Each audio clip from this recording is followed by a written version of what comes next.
រាត្រីនេះជាថ្ងៃទី9ធ្នូនៅលើមេឃនៃទីក្រុងបាងកកពោពេញទៅដោយពន្លឺកាំជ្រោយចម្រុះពណ៌និងសំឡេងហូរកញ្ជ្រៀវនៃពិធីបើកស៊ីហ្គេម2025មនុស្សរាប់ម៉ឺននាក់កំពុងតែសើចសប្បាយប៉ុន្តែនៅក្រោមមេឃតែមួយចម្ងាយត្រឹមតែប៉ុន្មាន100គីឡូម៉ែត្រនៅតាមបន្ទាត់ព្រំដែនកម្ពុជាថៃមិនមានកាំជ្រោយទេមានតែពន្លឺនៃក្របផ្លោងមិនមានសំឡេងហូរទេមានតែសំឡេងយំរបស់ក្មេងតូចដែលភ័យខ្លាចនឹងសំឡេងម្ដាយដែលកំពុងអោបក្នុងលំនៅឋានហេតុអ្វីពិភពលោកអយុត្តិធម៌ម្លេះហេតុអ្វីពួកគេសប្បាយនៅលើគំនរទុករបស់យើង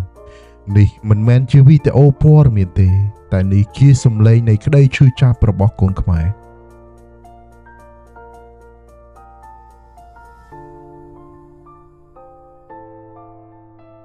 ប្រធានបទ SEA Games ឆ្នាំនេះគឺ VR1 ដែលថៃបានយកមកប្រើប្រាស់ឬក៏យើងគឺជាធ្លុងមួយបងប្អូនស្ដាប់ទៅពីរោះណាស់ប៉ុន្តែតើធ្លុងមួយបែបណាបើនៅព្រឹកនេះម៉ោង5ព្រឹកពួកគេទើបតែបញ្ជាដ្រូនឲ្យបាញ់ផ្សែងពុលមកលើទឹកដីកម្ពុជាយើងតើធ្លុងមួយបែបណាដែលធ្វើឲ្យប្រជាជនស្រូលត្រង់របស់យើងត្រូវបានដេកមន្ទីរពេទ្យទាំងមិនដឹងអីសោះពាក្យថាសាមគ្គីរបស់ពួកគេគឺជាការកុហកដ៏ធំបំផុតដៃម្ខាងពួកគេកាន់ភ្លើងគប់កីឡា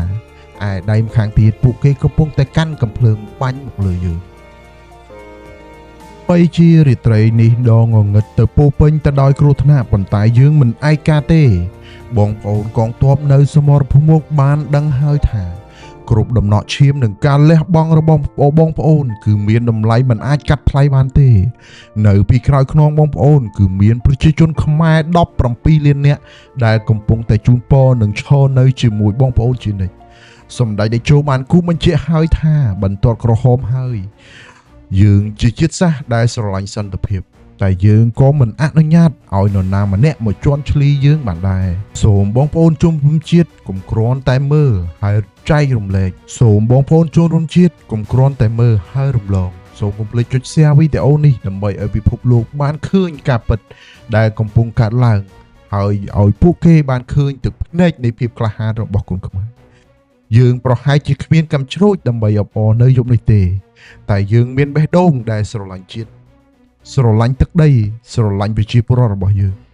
សូមបងវរៈកងទ័ពនៅជួរមុខសូមទទួលបាននៅសេចក្តីដឹងគុណពីបងប្អូនប្រជាពលរដ្ឋខ្មែរ17លាននាក់នៅខាងក្រោយពួកយើងនៅតែឈរជាមួយនឹងបងប្អូនឈររហូតដល់ថ្ងៃទីបញ្ចប់